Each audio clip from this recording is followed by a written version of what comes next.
Hello, my tribe. Hope you're all doing well. Let's talk about EMP protection now that we know the threat. So what can you do to protect certain things that you will need from an EMP? One of the big things, if you're going to bug out, even if you aren't going to bug out, is your vehicle. One of the most important things that are affected by an EMP is your engine computer. This is an engine computer that fits my 95 Bronco. And I have 3 of them. One that's in the car,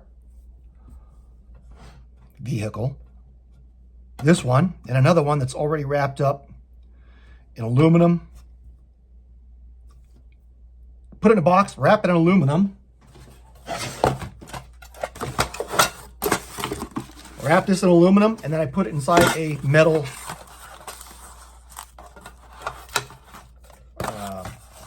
cabinet with more cardboard between the aluminum and the cabinet, so that it doesn't have a direct metal-to-metal contact with the cabinet or anything else. I did that years ago before I learned that Mill Standard 188-125-1 is obsolete, because it is designed for, that standard is designed for 50,000 volts at ground zero. The new standard, or the new, well, we don't have access to the new standard that I'm aware of. Everybody says it's still classified, unavailable to the public. But rumor has it that the super EMPs, weapons grow in size, right? Over the years. Measures, countermeasures. The new EMPs are capable of 200 to 250,000 volts. So I think my original protection may not be enough. So what I'm going to do with this one, and I'll take the other stuff out and wrap it more, is this itself is somewhat of a Faraday cage. So you put it inside of a container, and I'm going to use this cardboard cereal box, cut it down, wrap it around it, wrap it in 5 to 10 layers of Reynolds wrap, heavy duty. Yeah, 2 of these are $15 at Costco. So what? If it saves your life, gets you to your location, well worth it. So 300 square feet for $15. That's cheap. That gets wrapped up after this goes on, then this goes on. After that, it goes inside this cardboard box. This cardboard box gets closed, and more aluminum wraps going on top of it. And then that cardboard box is going to go in this valuables case, also a firearms case, that I got off Amazon. You got to get the larger size, not the smallest. They won't fit. That goes on here. Squeeze it down. Lock it. Then the holes. And the seams will get closed with aluminum tape. Yeah, I know, it's expensive. So what? Buy it. Wrap it in such a way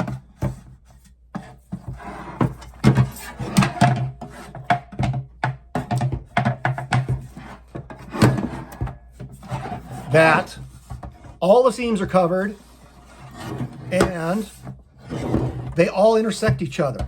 And if you really want to get crazy, put a PK screw through it, a self-tapping screw through the aluminum tape into this case, and that will bond it to each other. And then this goes in the metal cabinet with, again, cardboard between the metal cabinet and the valuables case, so there's no metal-to-metal contact. And you get fancy and tape up the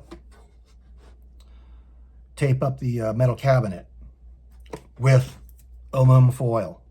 This stuff's not cheap. I get it. Buy it. Do it anyways. If your vehicle doesn't work, they're not going nowhere. Another thing you can do for your vehicle is this, EMP shield. I'm not at empshield.com. I am not going to bother showing you a video of putting this on my vehicle. It'll bore you. It's 3 wires. It goes across the battery terminals and a grounding strap. You mount it inside the engine well. People say it's never been tested. No, the vehicle ones have not, but the vehicle ones are just the scaled down versions of the one that goes in that are sold for your whole house protection. And the concept is the same. If it works on your house, there's no reason to believe it won't work for your vehicle. Absolutely no reason. The concept is the same. It has electronics in it that senses a rise in voltage that is greater than what your alternator will put out, a higher threshold, and a rate of increase, and it shunts it to ground. Anybody prove me wrong? Let me know, please. I'd like to know. About $300-400. You can get other ones from other companies, probably using the same concepts for like, I think $250. Get one, put it on. It's cheap insurance. Cheap insurance. What else do you need to do? You need these right here. Why? These go around your battery terminals. Your battery cables, not the terminals, the cables inside your vehicle. One on the hot and one on the ground lead. They absorb the stray high voltages. Will it fix your car? Will it keep your car from being fried? Don't know. Put 2 of them on it. It helps. It's proven to help. That's why they're on computer cables and other sensitive electronic cables. This was, I think, $12, $15 off Amazon for all of these. Cheap insurance. Get yourself an entire set of relays for your vehicle. If you don't know where they're at in your vehicle, look it up on YouTube. Somebody will have it. Then go on Amazon and get a full set of relays. You're not going to be, it's not going to be the worst thing in the world happen to you if your radio doesn't work in your car or your windshield wipers or turn signals. But get these, keep them. If your fuel pump doesn't work on modern cars, you're not going anywhere. So especially have several extra relays for your fuel pump. Same thing goes for the fuses. Have an entire set of fuses or extra fuses. These were like $10 for all these. One for my one small set and then the bigger ones. If your fuel pump doesn't work, again, if your fuel pump doesn't work, you will go nowhere. Wrap layers and layers of protection on your vehicle.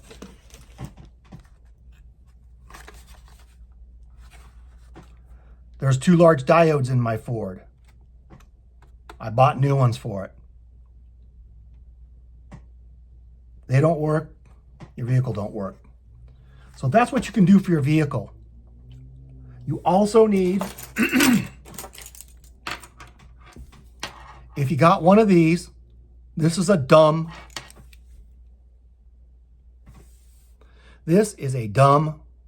key fob. It doesn't do anything but open and close the doors and has a panic button. I don't really care if it works or not.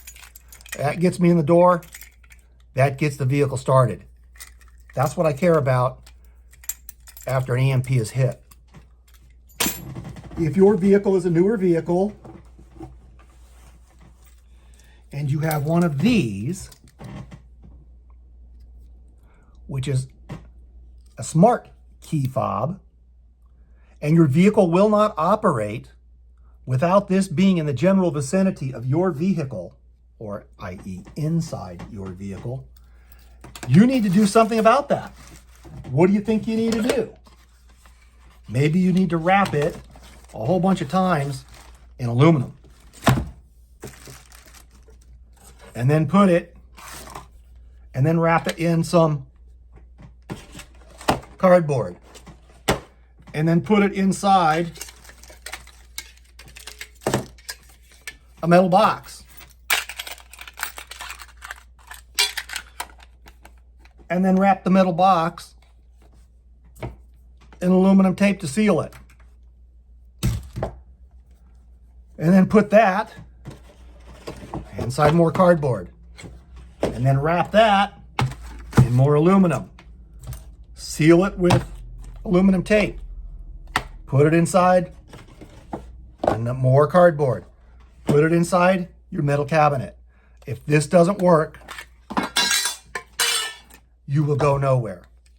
You can plug it into the little thing on the dash and it'll still go nowhere. So here's the cardboard box it'll fit in. Seriously, folks, if you expect your vehicle to work, you either need to have a pre-1975 vehicle that has points ignition and no electronics in it, or buy a Humvee off of Iron Planet for about $12,000 that you probably won't be able to register on the road, but it'll get you there. Zero electronics in it. It will get you there.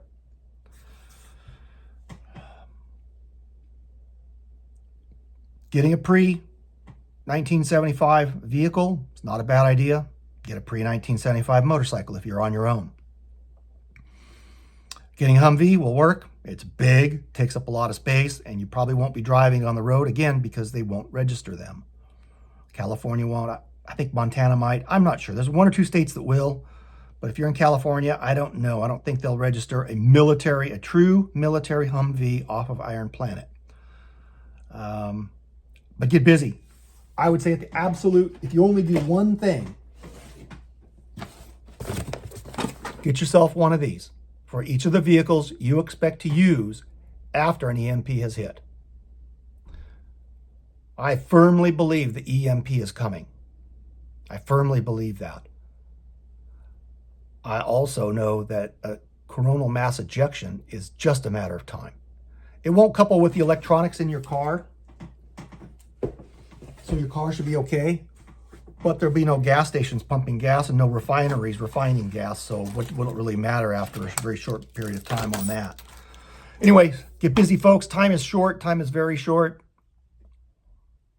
Things are happening. More things are going to happen. They're going to pile up and do more. God bless you all. Take care. Talk to you later. Bye.